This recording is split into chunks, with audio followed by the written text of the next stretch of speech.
Okay જી થઈ ગયું જી આપણે સંતરામ મંદિર અને પોલીસ ડિપાર્ટમેન્ટ આપણે એસપીને બધા જે દર્દીઓ છે એના માટે આ બ્લડ ડોનેટ અને 3 દિવસ સુધી છે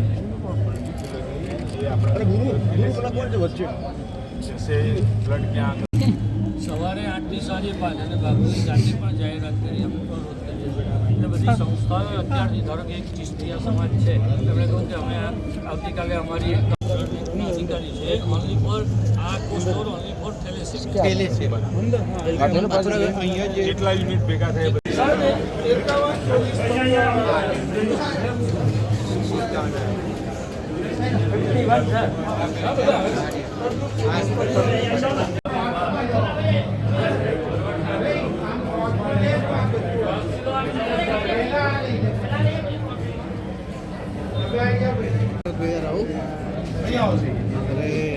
બીજો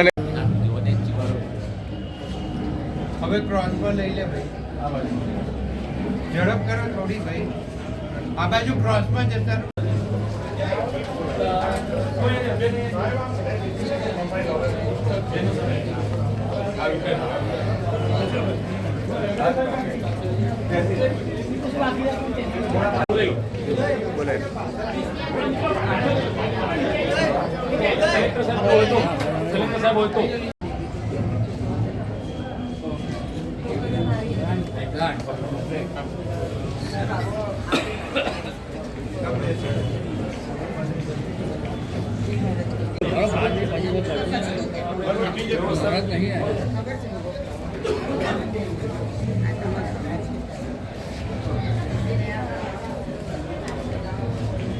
સાહેબ એકલા પડશે પાછળ 5 નગરપાલિકા 2 તાલુકા 2 તાલુકા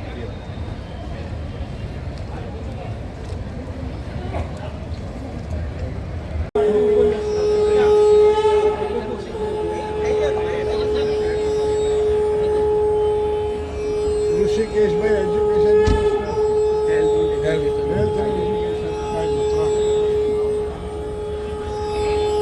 હોલનું ઉદઘાટન છે. મારું નામ છે દાદા તમે મારા બાપુ પહેલી પૂછી પૂછીમાં માત્ર 7-8 જણા જાઓ છો ઉપર કે વિનંતી છે. અમારા જિલ્લા પ્રમુખ છે ભાજપના અજય દીકરો હોલનું ઉદઘાટન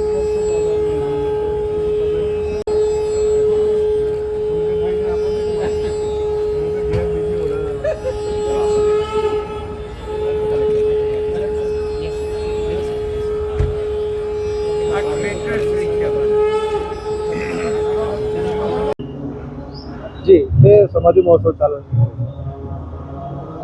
જે સમાધિ મહોત્સવ 194મો પરમ પૂજ્ય વગેરે 14 શ્રી સંતરામ મહારાજનો ચાલે છે. મોરારી બાપુની કથા જ થાય છે. એમાં જે બાળકો થેલેસેમિયાથી પીડાતા હોય એના માટે બ્લડ ડોનેશન કેમ્પ એ રાખવામાં આવ્યો છે સંતરામ મંદિરમાં.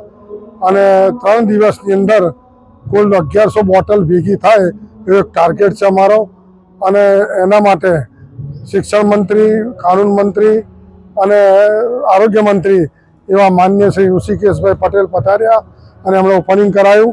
અને જે લોકો અત્યારે બ્લડ આપી રહ્યા છે એને પર્સનલ મળીને એમની સાથે તેમણે વાતચીત પણ કરી. અને અમે પણ ઈચ્છા રાખીએ છીએ કે વધુ બોટલ લોહીની ભેગી થાય અને થેલેસેમિયાથી પીડાતા બાળકોને એની રાહત થાય અને મળે એવી પૂજ્ય રામદાસજી મહારાજની ઈચ્છા છે. અને એને લઈને આ કેમ્પ રાખવામાં આવ્યો છે. जय महाराज नयन ब्रह्मभट्ट संतराम मंदिर नडियाद श्री संतराम महाराजना 194 समाधि महोत्सव निमित्ते परम पूज्य मोरारी बापूनी कथानु आयोजन है. त्यारे ब्रह्मलीन महंत श्री नारायणदासजी महाराज ने समाधि लीधे 20 वर्ष पूर्ण थई रह्या छे. ते निमित्ते वर्तमान महंत परम पूज्य रामदासजी महाराजे एक एवो संकल्प कर्यो कि जे बाळको थेलेसेमियाना रोगथी पीड़ाई रह्या छे एवा बाळकोना माटे एमना माटे वात्सल्य बनी आपणे ब्लड डोनेशन केम्प राखीए. अने नडियाद टाउन पोलीस स्टेशन तथा रेडक्रॉस सोसायटीना सहयोगथी आ केम्पनुं आजे आयोजन करवामां आव्युं. આપણા ગુજરાત સરકારના કેબિનેટ મંત્રી માન્ય ઋષિકેશભાઈ પટેલ કે જેઓની પાસે આરોગ્ય, શિક્ષણ અને કાયદો આ ત્રણેયનો સ્વતંત્ર હવાલો છે, એવા ઋષિકેશભાઈ પટેલ જાતે પધાર્યા, દીપ પ્રાગટ્ય કરી આ કેમ્પને ખુલ્લો મૂક્યો અને જે લોકો બ્લડ ડોનેશન કરી રહ્યા છે તેઓને મળી અને શુભેચ્છાઓ પાઠવી. આવી પ્રેમાળ સરકારના કાર્યકર્તાઓ, આવી પ્રેમાળ સરકારના હોદ્દેદારો કે જેઓને પ્રજાની આટલી લાગણી છે, સાથે આપણા સૌના લાડીલા, લોક લાડીલા પંકજભાઈ પણ થયા અને પંકજભાઈએ પણ બધાની શુભેચ્છા મુલાકાત લીધી અને સંતરામ મહારાજના દર્શન કર્યા, પૂજ્ય રામદાસજી મહારાજના દર્શન કર્યા અને આશીર્વાદ લીધા. જય મહારાજ.